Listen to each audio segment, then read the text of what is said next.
Yo guys, sorry, you already know that today I'm going to be recapping week 4 of my 2025 video game backlog journey. If you have any questions about what this is, there is a link to a video in the description that details the whole series. But yes, this is the end of week 4, meaning that I've been doing this for almost a month, which is pretty exciting. And this past week was also pretty interesting and exciting because I started a few new games. So as always, I'm going to go ahead and recap the previous week. Then talk a little bit in detail about the games that I did start playing, and then talk about what I expect for the next week. And yeah, so this past week, I dealt with getting over being sick. I still have a cough that's kind of lingering, but it hasn't stopped me from being able to record and stuff, which is cool, because I still have my 2 playthroughs going on the channel, and I started to play a few games. So also, this video is actually being recorded a day earlier because I have some plan. Well, I have to stay late after work Friday, and so usually I record these like right when I get home from work on Fridays, and that's just going to push off my whole like daily schedule. So I don't think anything's going to change between today and tomorrow. You're getting this upload on the same day, but yeah. So you would think that means that I have less to talk about, but that's not entirely true.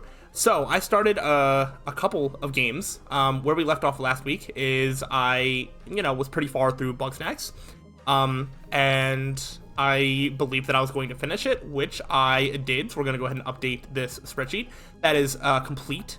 So hooray, we can take off these 12 hours as well. I definitely did not spend 12 hours on that. Bugsnax is a game that I definitely hit the under for those hours, and I will talk a little bit more about that once we get to that section. Once I was done with that, one of the things that I also brought up is that I was going to start really playing Fate's Birthright, which I did do. I have a new working 3DS, so these games are back on the table. Fantastic, I love that. But I also wanted some like console games to play, so I kind of went through a couple of things. I definitely didn't give anything definitive at the end of last week. So what I started doing is I realized that I wanted to start up my Xbox Game Pass subscription again and start tackling one of these games. So originally I started installing Tales of Arise, but while it was installing, it was taking a really long time. So I thought about what else could I potentially play. And so on PlayStation, I actually installed Ghost of Tsushima, so that is exciting. So we have that game in progress. However, I still wanted to use the Game Pass, but when I thought about it, I didn't really want to play 2 like long games at the same time. So I looked at the fact that I have a decent amount of platformers still left. So when I turned back the Xbox back on, I also decided to start playing Psychonauts. So I currently have 3 games in rotation of playing, and I do want to explain a little bit as to why I did that and why I think it might work for me. And maybe this is something that can help anybody else out there. I don't really know.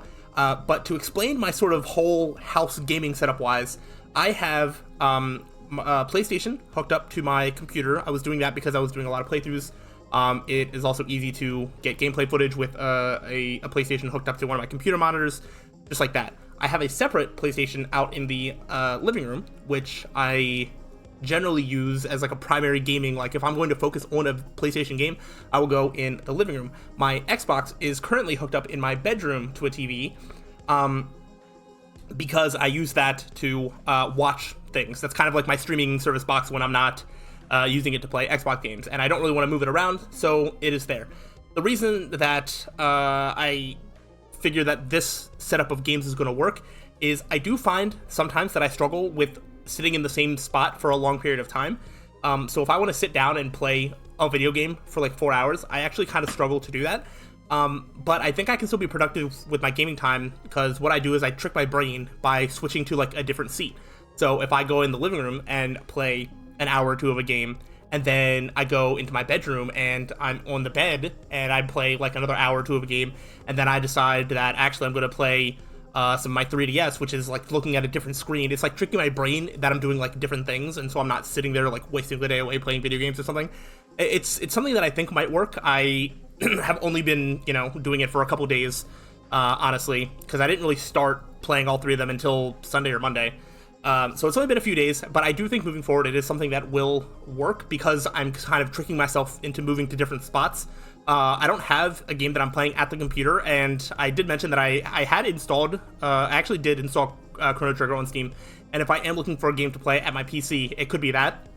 Also, what I sometimes do is I will play a game on the PlayStation because it's hooked up to my monitor. The reason I don't want to do that too much is because the computer that is like right next to it can sometimes be a distraction and sort of distract away from my gaming time, and that's not always a bad thing. But if I'm trying to make like real progress in a game, having the computer there as a distraction is sometimes not the best. So I don't, so that's sort of like my house setup and why I think that this will work. So those are the 3 games that I started, and yeah, so that is a recap of the week. Yeah, I definitely also wanted to bring up that I definitely had a little bit of a choice paralysis because I was just like, oh, there's so many options. What should I play? I need to like look at the Game Pass games, and then I'm like looking and I'm just like, I don't know. And having the spreadsheet really, really helped me. And honestly, even once this process is all like over and done with, I think for any games that I want to play in the future, I might still keep a spreadsheet like this just to avoid choice paralysis when I'm not sure what to play.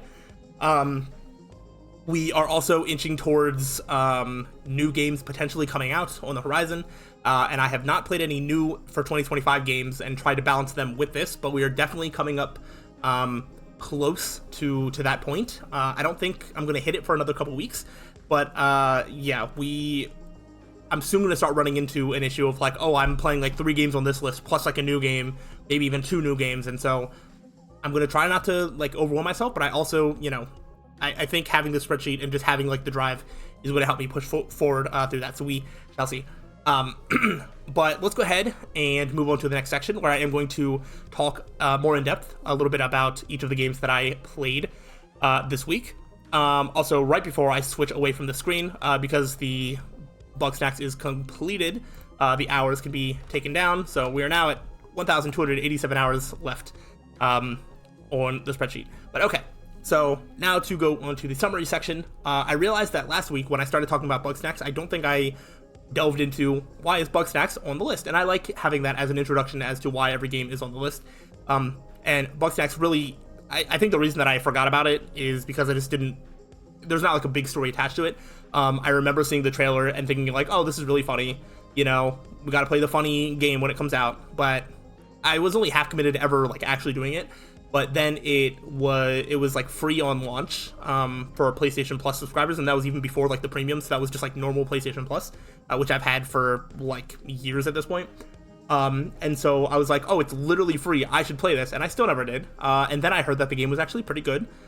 So when I was putting this list together, I was like, wow, I should probably go back and play the game that came out, what would have been free for me, and I heard was pretty good. So that is why that happened there. I was able to finish Bugsnax. I didn't do a ton of side content. I mostly focused on the main story, and I did a couple of side quests here and there. I found that I did need to look up guides like quite often, just because I think I touched on it last week, where my brain doesn't really understand, it just doesn't connect with the way that the game directs me to do stuff. You'll get quests that are just like, oh, go catch this, and then you go to like catch a certain Bugsnax, and it's just not super obvious like how you need to do it. And I don't know if that's a fail in game design or a fail in my ability to just like work out my own puzzles. I'm not entirely sure, but I just found the experience of like finding a different Bugsnax and trying to like, some of the ways that you had to catch these things were like not really fun, or it wasn't really intuitive. Like even some of the ways that I did have to catch some of them, it didn't, I don't know, it wasn't super satisfying to look at the answer and be like, oh, it's this really convoluted method of doing this and then this and then this. And then other times it was like really straightforward, like, oh, just use this tool that you were just given. So I don't know. I do like the game overall. The characters, are fantastic. The charm is really good, and it is a nice sort of calming, like relaxing game. But I do think that I ended up playing less of it, mostly because I just focused on the main story, and I didn't give myself that much time to be stuck and, solve my own problems. That might be a problem with how I play games, but also I don't want to feel like I'm sitting there not making any progress and just like wasting time. So I feel like I got a pretty full experience. I got to experience the ending. I got to meet all of the characters and recruit all the residents to the town, and then, do that whole thing. It was a pretty enjoyable experience overall. So I don't want to like focus on the negatives, but I will say that I think Bugsnax is definitely the first game that I really like was playing through from this list, being like, I'm not having fun like 100% of the time. So we'll see how I feel as I look back and reflect on the experience, but I feel pretty complete with my playing of Bugsnax. Then the next game, Fire Emblem Fates Birthright, which I probably don't have any gameplay for because I don't have a way to record 3DS gameplay. So I'll either have like a picture or a trailer, or I have no idea what I'm going to have on screen. But all three of the Fire Emblem games that are on the backlog spreadsheet are there because I have had a desire for quite a long time to play every single Fire Emblem game in the series. And once upon a time, that desire struck so much that I bought all three of these games at the same time because they are all three of the ones that are available to buy on the 3DS. So I bought them, and then they just sat on my shelf, and I did not really play them. Actually, I think I started playing Birthright, and I played the first, 5 chapters, maybe 4 chapters. I really didn't get far at all. And then I just kind of set it to the side and never picked it back up. And, yeah. So, they've just been sitting on my shelf since. That was, I don't know, quite a few years ago. But I finally, started playing Birthright. And, I've heard that it's, not great. And I don't know how I'm going to feel moving forward. I will say I don't have the greatest impression of it starting off. The characters don't seem all that fun. The story does not really feel engaging. The gameplay, it's still very early on, so it's hard to know. It has the pair-up mechanic that exists in Fire Emblem Awakening, and I didn't really like the pair-up mechanic. I'm trying to engage with it more in this game just to give it a shot. Because in Awakening, I basically just avoided it. I just played on the normal difficulty, not hard, and just avoided using pair up because that's just not how I, interact with Fire Emblem games. But this game, I decided to play on hard difficulty, and I am trying to engage more with that mechanic. But I have gotten unlucky a couple times, and I've just made some poor decisions at other times, and I've had to do almost every chapter more than once because a unit has died, and then I have to just restart the chapter from the beginning. So that's a little bit annoying, but also kind of part of the Fire Emblem experience. So we'll see how that changes moving forward. I also don't like the characters classes. I feel like there's no classes that are familiar to me. So I don't really know what weapons certain units are using. It seems like every unit is kind of just an individual, and that individual is not tied to a class, and so it's harder to parse out what kind of weapons is somebody using. It's a weird thing to describe. But I just mean that there isn't a character that you guys is just oh, this is the Myrmidon, this one's the fighter, this one's the mage. They are that, but they just have all unique titles, and maybe that'll change as I get more units, because right now I kind of just have the units that are tied to the main story of the game. So we'll see how that is moving forward. But yeah, Birthright I find a pretty easy game to just sort of pick up and knock a chapter out here and there. So I don't think that I'm going to struggle to play through the game. But we'll see how I feel overall. Like I said, it is a really strong desire to play through every single Fire Emblem game. So even if I end up thinking that it's a terrible game, I'm going to play through it because I want to play every Fire Emblem game and I want to play it through to the end. So that's my spiel on that. Next, I'm going to go ahead and talk about Ghost of Tsushima. The reason that Ghost of Tsushima is on this list is I do remember actively not buying it. When it came out, it just wasn't really a game that really called to me. I don't super love a lot of open world games. I'm very wary because I can get lost very easily. I also find that open world games have a tendency to be more likely to waste your time than more linear games that just put, the quest and things that you need to do right in front of you. Because open world games can spend a lot of the time just going from place to place and that not being super enjoyable. I also remember seeing a review where it was kind of nitpicking some of the minor annoyances of the game, and I also heard that there was a decent amount of stealth mechanics, and I generally don't like stealth games, so I was a little worried of any sort of stealth that I might have to do. So I was put off for that reason. However, since then I have heard nothing but praise of this game. I have watched plenty of YouTube videos that have brought up Ghost of Tsushima as examples of what, if it's a topic about a specific good feature of a video game, I feel like I've heard Ghost of Tsushima. be brought up as like a positive example on multiple occasions. It also has a sequel that is coming out, and all of this combined to the fact that it's available for PlayStation Plus Premium, a service that I'm already paying for, and I figured I would give it a shot. And so far, I absolutely love the game. You play as a samurai named Jin Sakai, whose whole clan was like almost killed. It's almost all killed. He's one of the very few surviving samurai. And right now I'm on a quest to try and save my uncle, who is held hostage as like a prisoner, and I'm going around kind of rounding up some allies. I'm kind of basically just doing like every quest that's like set in front of me. So far I'm trying to interact with like everything that I come across. The map will have like quests that I go towards. There's also been times that I've been going towards the quest, and then I found a person to talk to. That person will tell me about a quest, and then that will show up on the map. So I expect to be playing Ghost of Tsushima for quite a while, because right now I'm interacting with like every little thing. I get really good vibes so far, and this one, it's funny that this game does kind of have the open world problem of when I go from place to place, there's really nothing interesting happening in between. You have the wind kind of guiding the direction, which also helps you from getting lost. That is the good part. But like everything kind of looks the same. There's not like a whole lot of identity from like place to place so far, because it's kind of all in the same area. So that is probably going to bloat the playtime, but I don't feel like it's taking away from my experience. So far it's not a problem, and I'm looking forward to playing more of that game. And then finally, the last game to talk about for today is Psychonauts.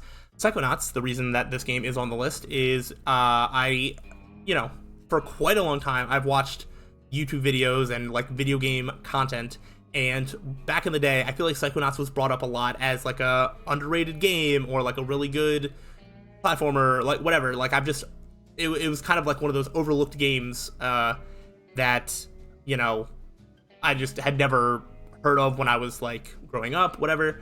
And so it was one of those games that like people would look back on and be like, oh, you should play Psychonauts. And so I actually bought it on Steam for like a really cheap price. It was like $1 or $2 or something like that. And I tried to play it, and at the time my computer was not good enough to actually run it. I opened the game and I like got past the little intro, and once I got to the base section, like there was no walls. Like I couldn't interact with the environment because the environment didn't load in properly. And so I could not play Psychonauts. So that was, I don't even know how many years ago, probably like at least 8 years ago, maybe even more, when that happened. So it's been a long time since. Psychonauts 2 has come out since, and that got really rave reviews, including being nominated for the Game of the Year, I believe. I don't think it won, but I feel like it got close. Or did it win? I don't remember. No, I don't think it won, but it got like, well, it had like a lot more hype than, I think it won maybe a different award or something. I don't remember. But yeah, so the series has sort of had a comeback, and they're both on Xbox Game Pass. So I feel like I would rather play it on that than the Steam version that I have. So that's just personal preference, especially since I might as well get used to the control scheme, because then I'll just go play Psychonauts 2 at some point. It's a very weird game so far. So I mean, I've really only put in maybe like 3 hours total. It's been a game that's pretty easy to play in small chunks, which is good. It's very easy to pick up, do like a mission or two, and then like put down. You are like at this camp, learning. You have psychic powers, and everyone there has like psychic powers, and you're trying to become a psychonaut by like you have like psychic powers basically. I don't really know how else to describe it. But yeah, the game has a lot of charm. It's very like weird. Like the character designs are interesting. Like there are definitely choices that were made. There is like the environment is just, it's very weird, but it kind of really gives me like that mid 2000s like platformer vibe that the era that this game comes from. I feel like it really just fits like a throwback nostalgic vibe for me, which is pretty good. It's a platformer. It's fairly simple so far. I just recently learned how to use my mind powers to like shoot enemies at a distance. At first you can only like punch enemies up close, and then you learn to shoot them at a distance. I also learned how to set enemies on fire. I just did the training for that. I haven't actually put that to like use. So it seems like you will get more psychic abilities, so that is pretty cool. I'm interested to see how the game grows and evolves in terms of the gameplay. I don't expect the story to be anything crazy. Like right now I'm literally just like at a summer camp essentially to try and learn how to be like a full-on psychonaut. There was some scary monster that I saw inside my own brain because the game, the levels and whatnot are like inside of brains and whatnot. And so there was like a scary monster inside my own mind, and I think I'm like training to try and like conquer it or something. So platformers generally don't have the most engaging like stories. That's not really why they're there. They're there for the fun gameplay. And so far, I would say that it is pretty fun. So I'm looking forward to playing more of that. So that actually took a little bit longer than I was expecting. I thought this was going to be a really short video. I don't know why I think these things, but yeah. So now I'm just going to go ahead and talk about what I expect for the week ahead. Over the next week, I don't really have any crazy special things happening. Saturday, the day this video is going up, I am going to visit my mom, but that evening I basically have the entire day free.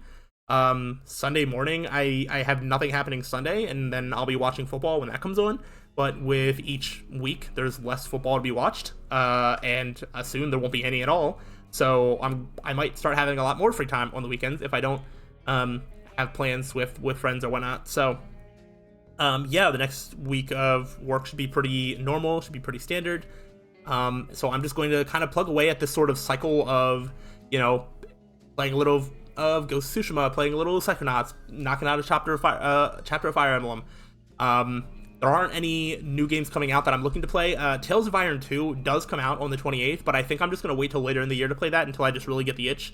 So I'm not really worried about that. I don't think there's any new games that come out that I have to worry about until February 14th.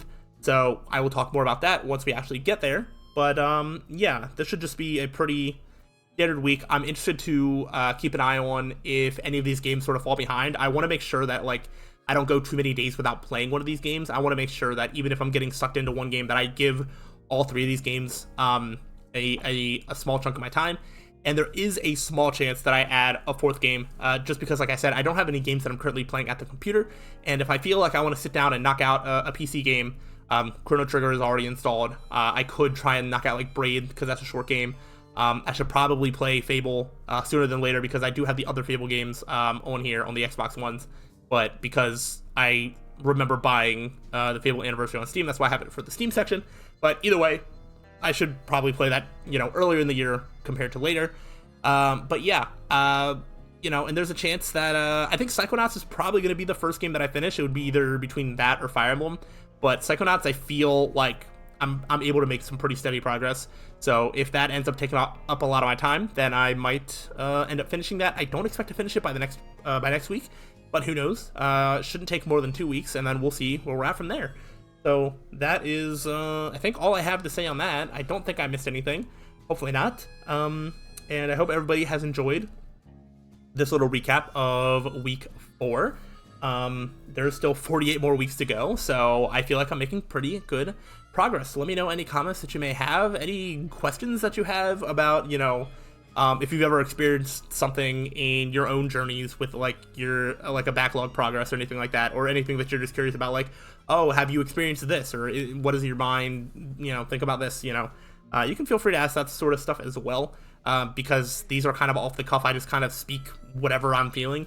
I don't always plan everything out the best, so I might miss some things here and there. So if there's a certain part of this process that you're interested in that I just haven't been speaking on, feel free to ask and I can answer away.